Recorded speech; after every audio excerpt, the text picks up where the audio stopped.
Forte Village, a mio avviso, è molto significativamente il successo del Made in Italy, in questo caso Made in Sardegna, cioè la valorizzazione del territorio, l'ottimizzazione della cucina, dell'accoglienza, del calore della nostra terra, che si è saputa imporre a livello internazionale e diventare ed essere riconosciuto e premiato come il miglior resort del mondo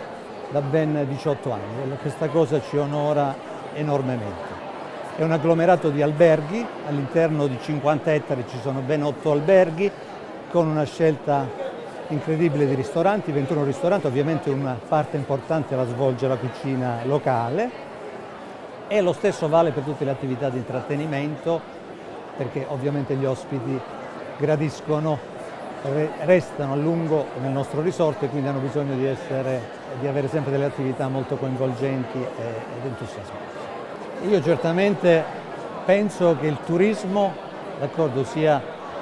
usando una frase un po' abusata, sia il nostro petrolio, quindi dobbiamo utilizzarlo per più a lungo tempo. Abbiamo la fortuna di avere il clima più mite d'Europa ed è assurdo che le strutture alberghiere aprano per solo pochi mesi. Quindi è un discorso che coinvolge ovviamente una riflessione importante da fare sia a livello dei trasporti che a livello di alcune facilitazioni, della capacità anche di dotare gli alberghi, che molte volte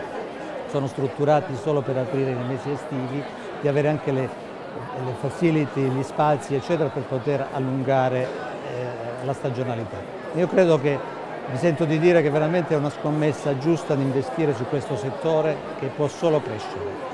Ci sono statistiche che dicono che sarà il settore in assoluto che crescerà di più negli anni e quindi questo è un'opportunità da cogliere per un'isola come la nostra che ha tutto quello che serve per vivere di turismo. Ci vogliono più scuole di formazione, pensi che noi proprio per poter qualificare delle figure di middle management abbiamo creato un master insieme alla LUISS e anche all'Università di Cagliari,